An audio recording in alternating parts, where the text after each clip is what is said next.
Hi friends, welcome back to my channel. இன்றைக்கி நம்ம சேனலில் ரொம்பவே டேஸ்டியான சில்லி சிக்கன் எப்படி செய்யலான்னு தாங்க பார்க்க போகிறோம். இது வந்து நம்ம ரெஸ்டாரண்ட் ஸ்டைலில் ரொம்பவே அடிப்பொலியாக அதை விடையுமே டேஸ்ட்டாக நம்ம வீட்டில் ரெடி பண்ண முடியும். அதுக்கு வந்து ஒரு சின்ன ட்ரிக்ஸும் இருக்குது. ஸோ அதையும் நான் உங்களுக்கு வீடியோவோட எண்டிங்கில் சொல்லி தருவேன். ஸோ மிஸ் பண்ணாமல் வீடியோ பார்த்துருங்க, ஓகேவா?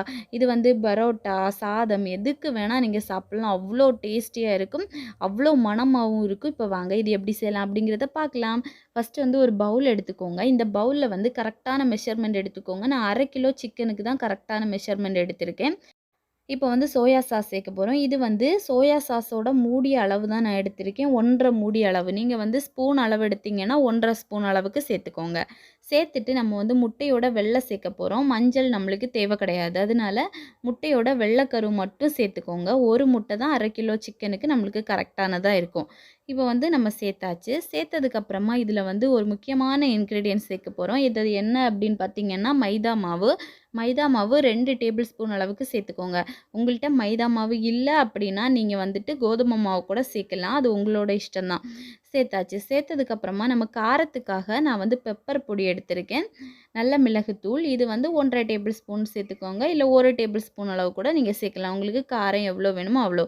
அப்புறமா தேவையான அளவுக்கு உப்பு. உப்பு வந்து கம்மியாக சேர்த்துக்கோங்க. ஏன்னா சோயா சாஸில் ஆல்ரெடி உப்பு இருக்கும். நம்ம உப்பு இன்னும் சேர்க்கும்போது உப்பு வந்து அதிகமாகிற மாதிரி இருக்கும். சிக்கனில் பிடிக்கும்போது நல்லா உப்பு கரிக்கிற மாதிரி இருக்கும். அதனால உப்பு வந்து கம்மியாகவே சேர்த்துக்கோங்க. இப்போ இது எல்லாத்தையுமே நல்லா வந்து கலந்து விட்டுடலாம். ஒரு ஃபோர்க் அல்லது விஸ்க் வச்சு நல்லா கலந்து விட்டுருங்க. அப்போ தான் இந்த மைதா மாவு நல்லா நம்மளுக்கு முட்டை கூட நல்லா மிக்ஸ் ஆகி கிடைக்கும். இப்போ கலந்தாச்சு. இப்போ நான் 1/2 கிலோ சிக்கனை வந்து நல்லா கழுவி வாஷ் பண்ணி எடுத்து வச்சுருக்கேன். அதை சேர்த்துடலாம்.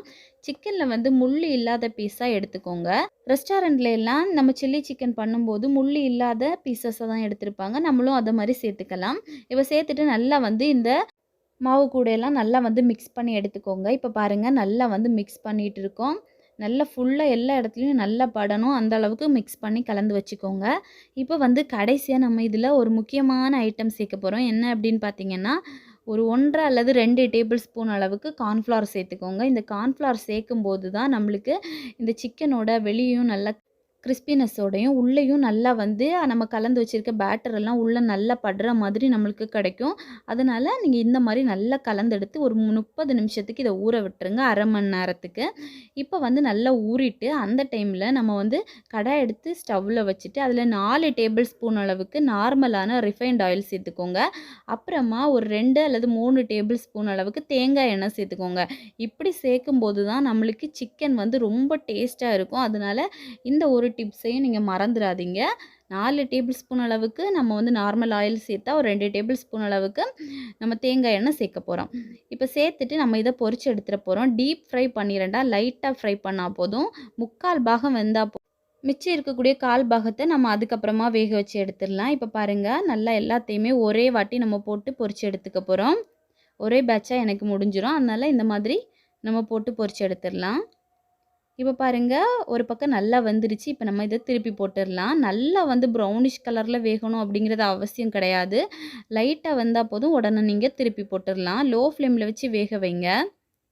இப்போ பாருங்கள் நம்ம எல்லாத்தையுமே திருப்பி போட்டுட்டோம். இப்போ நல்லா வேகட்டும் அந்த பக்கமும். ஓகே, இன்னும் ஒரு நிமிஷம் கழித்து பார்க்கலாம். அந்த டைமில் வந்து நம்ம கொஞ்சம் வெஜிடபிள்ஸ் கட் பண்ணணும். என்ன அப்படின்னா ஒரு வெங்காயத்தை இந்த மாதிரி பீசஸாக கட் பண்ணியிருக்கேன். நான் கட் பண்ணியிருக்க சைஸை பாருங்கள், இந்த சைஸுக்கு கட் பண்ணி எடுத்துக்கணும். அப்புறமா 2 பச்சை மிளகாய், அப்புறமா 4 5 பல்லு பூண்டு, அப்புறமா ஒரு கேப்சிகம். இது எல்லாத்தையுமே இதே ஷேப்புக்கு கட் பண்ணி எடுத்துக்கோங்க. அப்படி தான் நம்மளுக்கு ரெஸ்டாரண்ட்லேயும் கிடைக்கும். இப்போ வந்து கட் பண்ணியாச்சு. இப்போ அந்த டைமில் நம்மளுக்கு சிக்கனும் சூப்பராக 3/4 பாகம் அளவுக்கு வெந்து கிடச்சிருச்சு. இப்போ இதை எடுத்து நம்ம மாற்றி எடுத்து வச்சிடலாம். பாருங்கள் நல்லா வந்து சூப்பராக வந்திருக்கு. இப்போ இதை மாற்றி எடுத்து வச்சிடலாம். ஓகே, இப்போ வச்சாச்சு. இப்போ இதே பேனில் தான் நம்ம நெக்ஸ்ட்டு எல்லாமே பண்ண போகிறோம். அதுக்காக ஆயில் வந்து இவ்வளோ நம்மளுக்கு தேவை கிடையாது. அதனால இதுலேருந்து கொஞ்சம் வந்து நம்ம மாற்றி எடுத்துட்டு நம்ம மிச்சத்தில் நம்ம மீதி உள்ள ஃப்ரை எல்லாம் பண்ணிடலாம். அது வந்து ஒரு 2 டேபிள் ஸ்பூன் அளவுக்கு எடுத்து வச்சுக்கோங்க. இப்போ வந்து இந்த டைமில் நம்ம கட் பண்ணி வச்சுருக்கோம்ல வெஜிடபிள்ஸ் அது எல்லாத்தையுமே சேர்த்துடலாம். ஒரு வெங்காயம், ஒரு கேப்சிகம், 2 பச்சை மிளகா, அப்புறமா 4, 5 பல்லு பூண்டு. இது எல்லாத்தையுமே சேர்த்து இப்போ நல்லா வந்து மிக்ஸ் பண்ணி எடுத்துக்கோங்க. ஒரு நிமிஷத்துக்கு இது வந்து கொஞ்சம் குக் ஆகட்டும். இப்போ பாருங்கள் நல்லா குக் ஆயிருச்சு. இந்த டைமில் நம்ம சாஸ் சேர்க்க போகிறோம். நான் வந்து சோயா சாஸ் தான் 2 டேபிள் ஸ்பூன் அளவுக்கு எடுத்திருக்கேன். நீங்கள் சேர்த்துக்கோங்க. சோயா சாஸ் நம்ம அதிகமாக சேர்க்கும்போது தான் அதோட கலரும் ஒரு டேஸ்ட்டும் நம்மளுக்கு கிடைக்கும். அப்புறமா 2 டேபிள் ஸ்பூன் அளவுக்கு சில்லி சாஸ் எடுத்திருக்கேன். நான் வந்து ரெட் கலரில் இருக்கக்கூடிய சில்லி சாஸ் எடுத்திருக்கேன். இதில் வந்து கொஞ்சம் இனிப்பு டேஸ்ட்டும் இருக்கும். நீங்கள் வந்து க்ரீன் கலரில் இருக்கக்கூடிய சில்லி சாஸ் எடுத்தீங்க அப்படின்னா கொஞ்சோண்டு டொமேட்டோ சாஸும் சேர்த்துக்கோங்க 1 டேபிள் ஸ்பூனுக்கு. அப்போ தான் அந்த டேஸ்ட் வந்து நம்மளுக்கு தனியாக கிடைக்கும். இப்போ வந்து சில்லி வந்து எனக்கு கொஞ்சம் கூட பத்தலை, எரிப்பு வந்து கொஞ்சம் கூட பத்தணும் அப்படிங்கிறதுனால நான் 1 டேபிள் ஸ்பூன் அளவுக்கு கூட சேர்த்துருக்கேன்.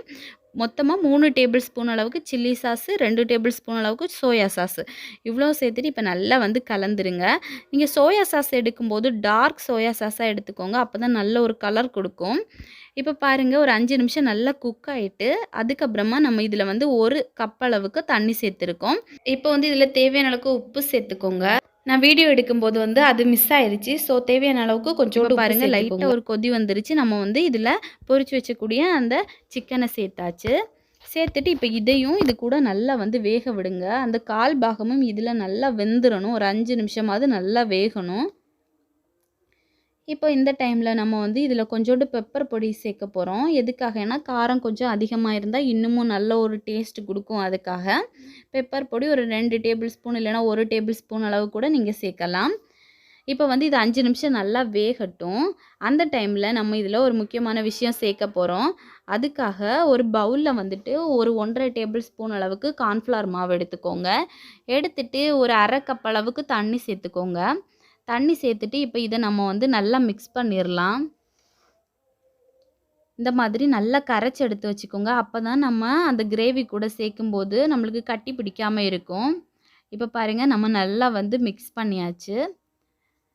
ஓகே, இப்போ நம்ம கிரேவியை பார்த்துடலாம். 5 நிமிஷம் ஆயிடுச்சு, நல்லா வெந்துருச்சு பாருங்கள். இப்போ வந்து நம்ம எடுத்து வச்சுருக்கோம்ல அந்த கார்ன்ஃப்ளவர் மாவு கரைசல், அதை வந்து இது கூட சேர்த்துடலாம். சேர்த்துட்டு நல்லா கலந்துருங்க, உடனேவே கலந்துருங்க. அப்போ தான் வந்து நம்மளுக்கு அந்த கிரேவியோட ஸ்ட்ரக்சர் வந்து சூப்பராக கிடைக்கும். இப்போ பாருங்கள் இப்படியே நல்லா வந்து சூப்பராக ரெடி ஆயிடுச்சு. இன்னும் ஒரு நிமிஷத்துக்கு நம்ம லைட்டாக இப்படியே வேக விட்டுடலாம். இனிதான் நம்ம கடைசியாக ஒன்று சேர்க்க போகிறோம். அதுதான் நம்மளுக்கு இந்த கிரேவிக்கு ஒரு நல்ல ஒரு டேஸ்ட்டு கொடுக்கக்கூடியது. என்ன அப்படின்னா ஒரு டேபிள் ஸ்பூன் அளவுக்கு தேங்காய் எண்ணெய் கடைசியாக சேர்த்துக்கோங்க. அது வந்து ரொம்பவே மணமாக ரொம்பவே டேஸ்ட்டாக இருக்கும். இதுதான் நம்மளுக்கு வந்து சில்லி சிக்கனோட ஒரு ஹைலைட் அப்படின்னே சொல்லலாம். ஸோ கண்டிப்பாக கடைசியாக ஒரு டேபிள் ஸ்பூன் அளவுக்கு நீங்கள் சேர்த்துக்கோங்க. சேர்த்துட்டு நல்லா வந்து கலந்துருங்க. ஸ்டவ்வையே ஆஃப் பண்ணிடுங்க. ஓகேவா? இவ்வளோதாங்க நம்மளோட சுவையான சில்லி சிக்கன் இப்போ ரெடி ஆயிடுச்சு. இப்படியே நம்ம பரோட்டா, சப்பாத்தி, தோசை, இட்லி இல்லை சாதம் எது கூட வேணும்னாலும் நம்ம டேஸ்டியாக சாப்பிட்லாம். இல்லை சும்மாவே சாப்பிட்லாம். அவ்வளோ டேஸ்டியாக இருக்கும்.